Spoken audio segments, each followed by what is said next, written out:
Awareness That Heals, Episode 106. The Awareness That Heals podcast helps its listeners learn to develop the capacity to have a more healing response to emotions and situations rather than becoming stuck.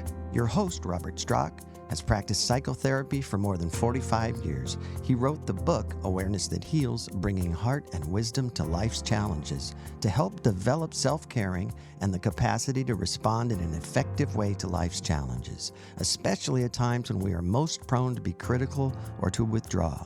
Together, we will explore how to become aware of our challenging feelings and at the same time find alternative ways to live a more fulfilling and inspiring life. Thanks so much again for joining us at Awareness That Heals, where we do our very best to bring our heart and wisdom to life challenges. But more important is that you bring your heart and wisdom to your life challenges, and that you take this in at a very personal level. And your head maybe hears 1/4 of it, but 3/4 of it is your life experience. So as we're talking about challenging emotions, you're being intimate enough with yourself that you're really sensing, experiencing, and flashing on the experiences of your past where these challenging emotions have most occurred. And we're going to look specifically at your tone of voice that causes the most suffering. And today we're going to focus on frustration, which is one of the most common challenging emotions that many of us experience. But as we suggested, if frustration isn't your significant emotion that's challenging for you, then follow your own. This is about you and your challenges and you discovering your own needs and how your tone of voice can most support your life. So one of the starting points, or really the starting point, is asking yourself, where is my challenging emotion most hurting my life? So just pause for a bit. And if you haven't already isolated your challenging emotion from past episodes, really lock it in, really zero in on one challenging emotion. Now, if frustration happens to be it, it's a bonus. But really allowing yourself not only to be aware of your challenging emotion, but sensing how it plays out in your body. Sensing how frustration tenses up your stomach, how it tenses up your chest, your arms, sometimes your head, and noticing that that's the case. And as a part of working with tone of voice, your free awareness, meaning the part of you that's not caught in frustration, is guiding you to, as gently as possible, just go, I see you, frustration. That you have a part of you that can be this observer, this witness, this intelligence, this emotional intelligence that can see yourself as you are without having to add anything more onto it. There's a danger, of course, to be frustrated and then to suppress it, or there's a danger to being frustrated and then becoming enraged. But if you can just keep it at the level of being aware of the frustration, there's a subtlety here that don't overlook it. We're talking about allowing yourself to experience the energy of frustration with nothing else at first, with a tolerance, with an acceptance that gives you the space to breathe and to feel it without judging it or without validating it, just allowing it to be inside your body and to whatever extent in your mind. And then asking yourself, how can I bring my tone of voice and my recognition of my needs, how can I bring those together to where I can upgrade the frustration to guide me to my needs? Because when you're frustrated, it literally means I'm frustrated because I have a need that wasn't met, and I need to discover what that need is. And after the discovery, I need to inquire, how can I actually take care of it? And then you need to actually take care of it. And so frustration is a gold mine if you see that it's a catalyst toward relieving frustration. If you suppress the awareness of frustration, it will own you. In a sense, we could say at those moments in time, it is you. Whereas you have the possibility.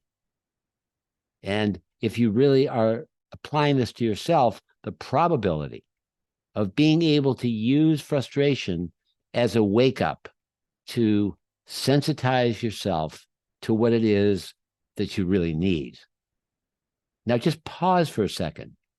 Does that make sense that you can give yourself the space and the tolerance to sense the emotion of frustration and then intuitively recognize, I'm frustrated because they didn't listen to me. They were hostile with me. I just don't feel good in my body, so I'm frustrated. Or the world is so insane, I'm frustrated. And then you see, that's the starting point. Now I ask, how do I take care of myself? The next point is a certain kind of inquiry or questioning of how can I take care of myself to where my need itself can be taken care of either outside in the world or inside myself. And what kind of tone do I need to convey in the world? Or what kind of tone do I need to carry inside myself? It's very important that you recognize that your tone toward yourself is as important as your tone outside. Just pause and see if you can connect to that. Let's just say you're frustrated. And then is your tone toward yourself frustrated that you're frustrated? Or is your tone saying, relax into this. Take it easy. This is hard on you.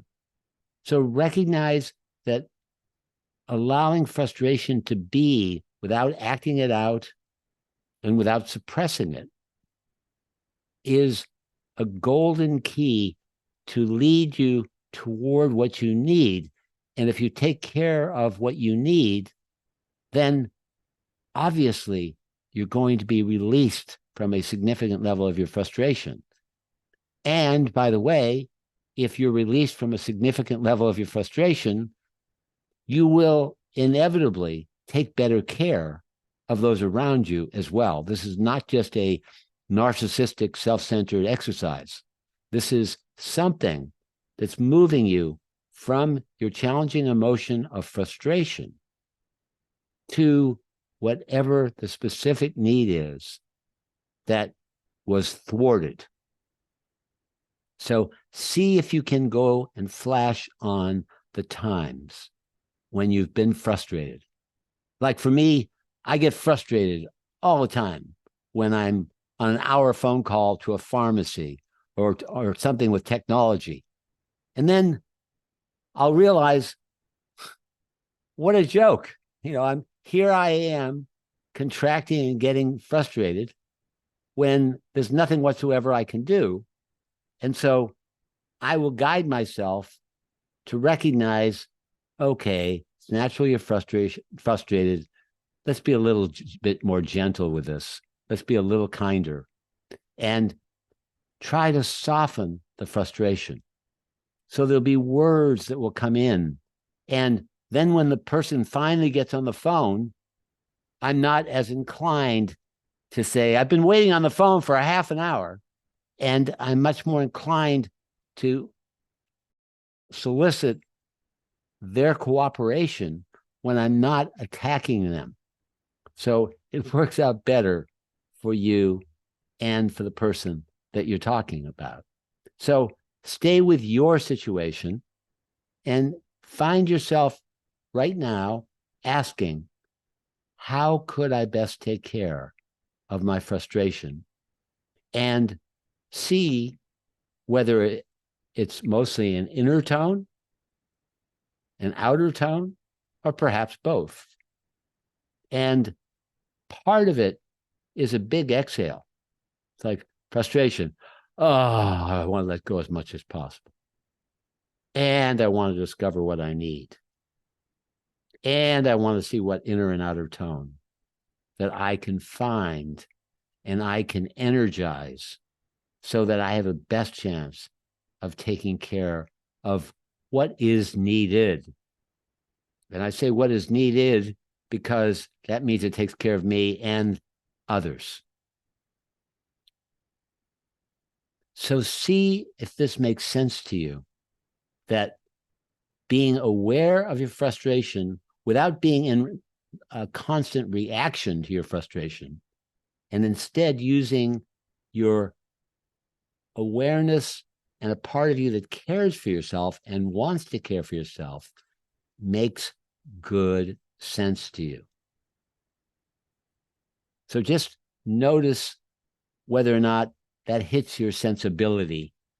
And if it does, you're going to have a chance to go into a meditation where you are in the center for the whole meditation.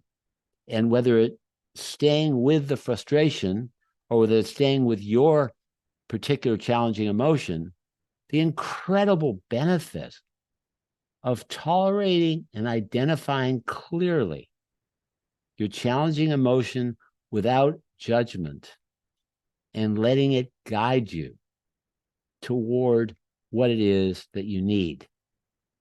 There's hardly an emotion that is as clear that it's a thwarted need other than frustration.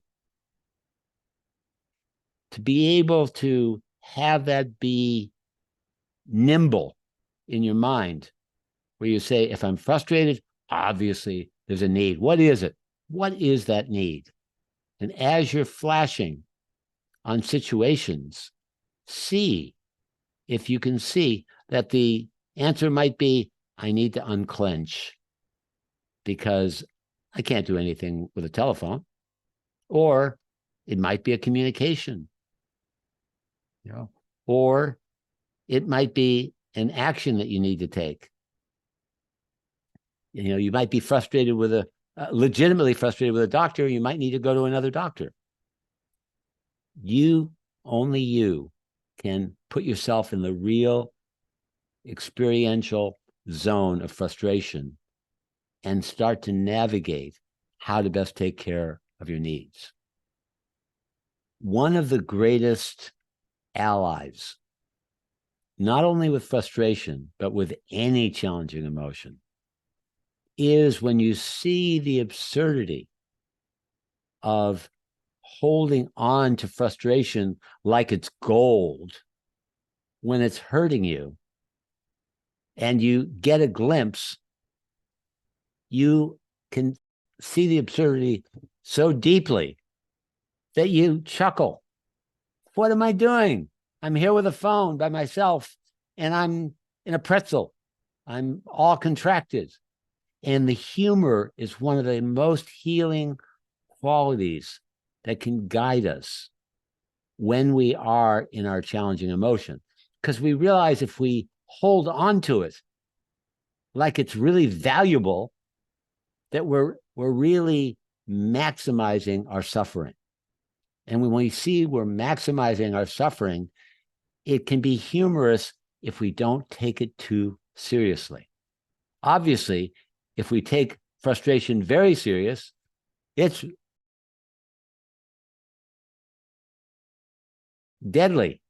We're just stuck. As long as it takes, we're going to be in misery.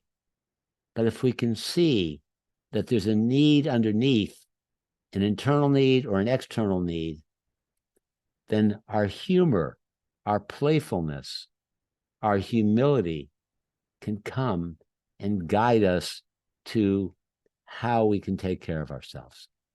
Now, does that make sense to you? Have you ever, just ask yourself, have you ever seen yourself be absurdly in your challenging emotion and actually have a laugh? And if you haven't, you have something to look forward to. But it's a good thing to keep in your awareness that a lot of our challenging emotions can be funny when we see that we're holding on to them as if they're a precious stone rather than a piece of dung. And they are a piece of dung, not to be criticized. The emotion themselves is fine, but to be fixated on it, that's where the suffering is. So as you get ready for the guided meditation, really ready yourself for going into your experience and staying with your experience. The guidance is all about you being you. If you only stay with the understanding and you don't apply it to your life, it will not be very valuable. So ready yourself for the guided meditation by going into the frustration and the experiences you've had with specific people. It's very helpful to be remembering when it's been activated. Or again, if it's something else, remember when it's activated, because that's when you can get a better sense of being caught in the feeling, not just intellectually, but actually caught in your body, and then seeing, can you remind yourself that you want to care for yourself and find a greater place to take care of your needs. Guided meditation is, for so many people, the best way to truly gain benefit in your response to personal challenges. As you invest and bring your own experience to the guided meditations, you'll give yourself the best chance to change long-standing patterns from suffering toward a state of well-being, peace, and healing. It's important to put yourself in a comfortable body position in a private space where you're not disturbed. Turn off your phone and be ready to really be alert.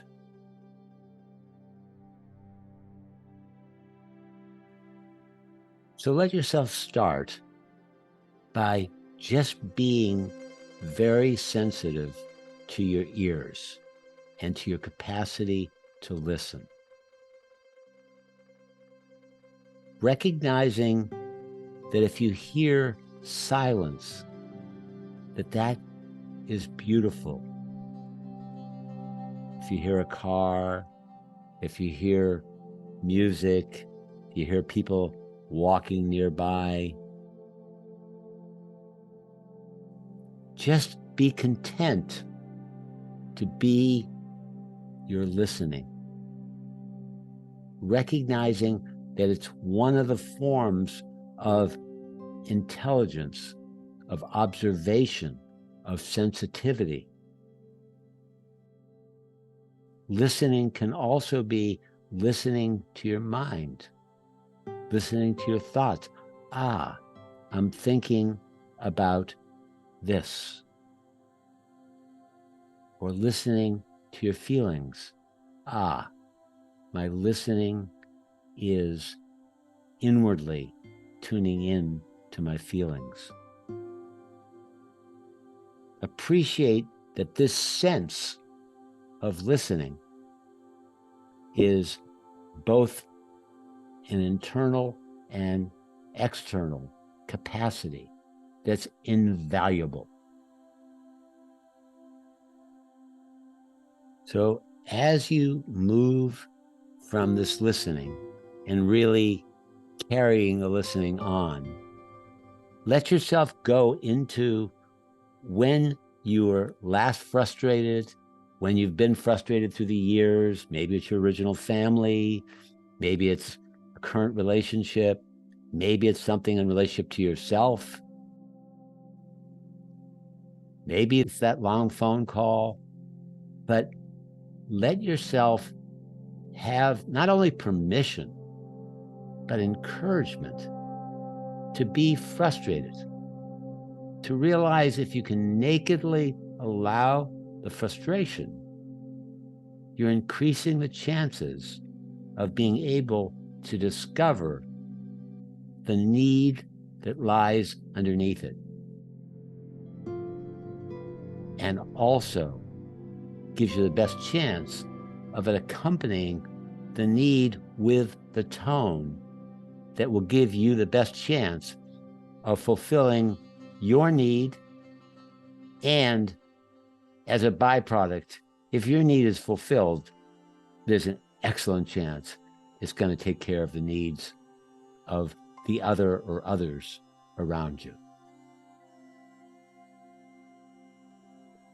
So as you allow the frustration, recognize that there's always another part of you that's capable of just being aware of the frustration. And it may seem to you like that's the same thing, but it isn't. So your awareness of the frustration allows you to be freer from being fixated in the frustration. Your capacity to observe it is a step toward liberation. In fact, see that your awareness can be bigger than your frustration. It has that capacity. You have that capacity. I am aware of my frustration, and I'm just giving it a lot of space and silence around it. It's like you can see the frustration as being an island, and you're the ocean and the air around the island. I see you. I'm allowing you, and I'm giving you time to breathe. And then, once you're really allowing it to be, you're asking the question and remembering your wish to care for yourself. How do I best take care of you while I see that you're frustrated? Just keep pausing there, because this isn't just a quick fix or flick or fleeting thought. This is a profound contemplation of how do I best take care of you with my wisdom or my needs and the tone inwardly and outwardly. And allowing these to coexist, you're actually expanding who you are. Because rather than the awareness being just fleeting, it's a pause. There's no hurry. And then as you see and experience the frustration as it is, a natural question arises. How, in this unique situation I'm facing, all the nuances, how do I take care of you? And when you have the remembrance, when you have the caring to ask yourself, what are your needs? What's the inner and outer tone that I need to cultivate?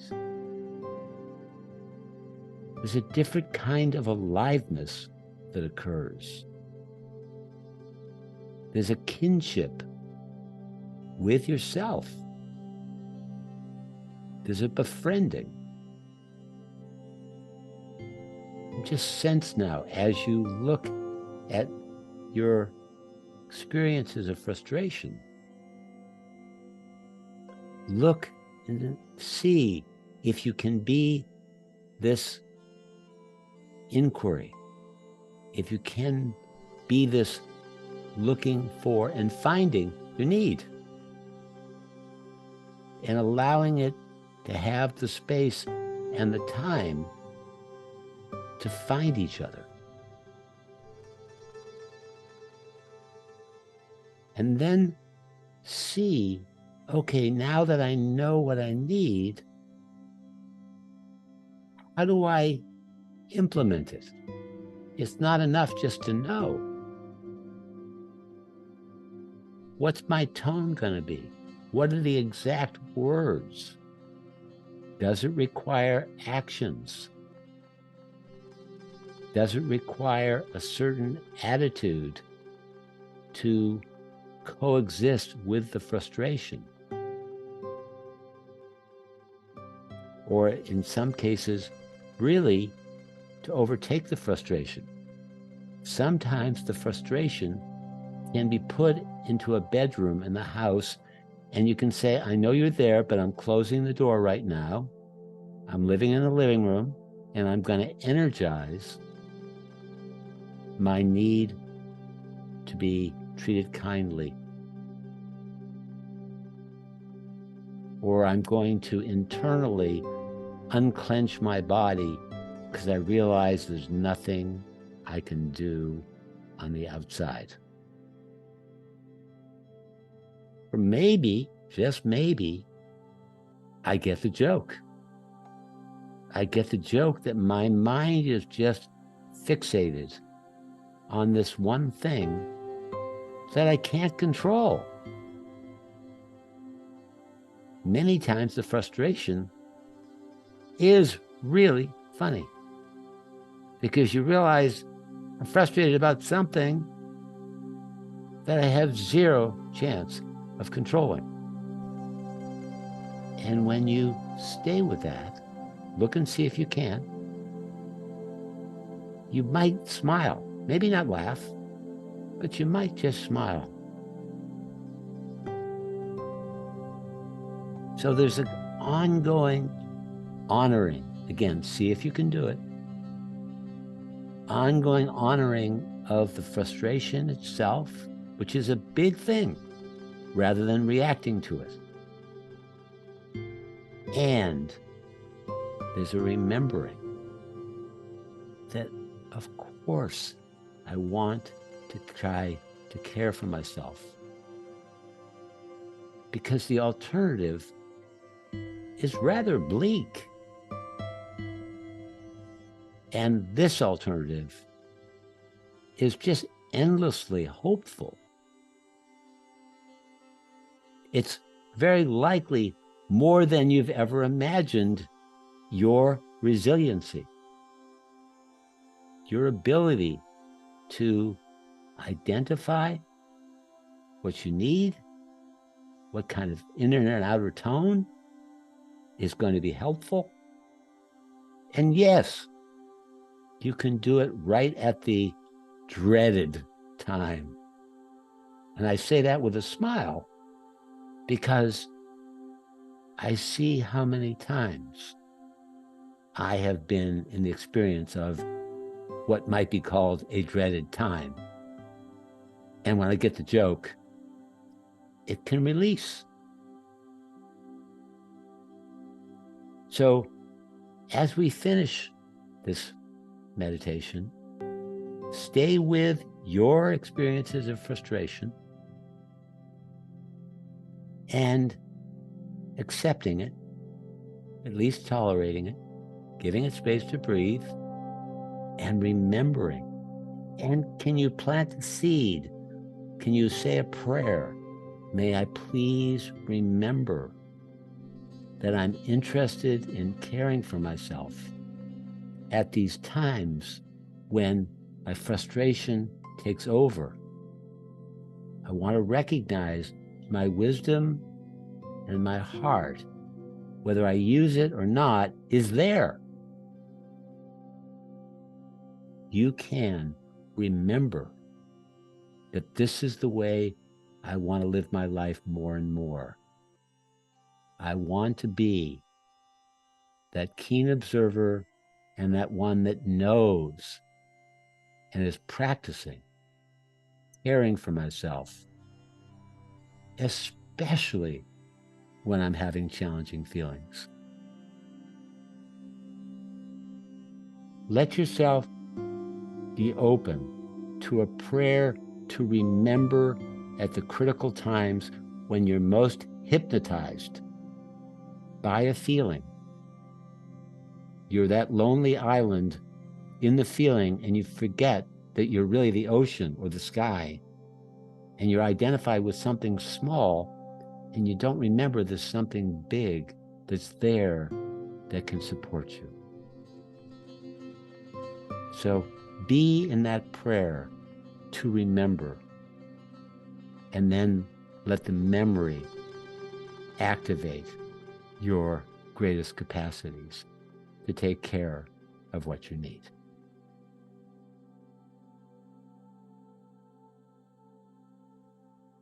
So this is a very easy thing conceptually to understand for most of us, but it's really a challenge to practice. So it's so important that you're not confused between the difference, because you need to be in the heat of your emotion, whether it's frustration or any other one, which is the time where it's least easy to remember or even to be motivated to care for yourself. So it's kind of like you're riding a tricycle and then you're finally riding a bicycle. It's like that transition from not being able to access even the memory that you have this capacity, let alone the activating the specific skills and awareness and motivation to care. And sometimes you can't feel the motivation to care, but just knowing it is enough. You don't have to feel big time motivation. Sometimes your wisdom, just your memory that you want to, which doesn't have juice, is enough to guide you to look for your needs and to look for your tone and to look for the part of you that wants to care. So my wish, my prayer is that you move from the intellect to your own experience, put yourself in the heat, and continue to remind yourself, the more heat you have in an emotion, the more potential there is for the wisdom to be meaningfully activated. So no matter how dark it is, when you know you want it to be light, you no longer are dominated. You have this freedom. And may it be so, not only for you, not only for me, but for as much of the world as possible.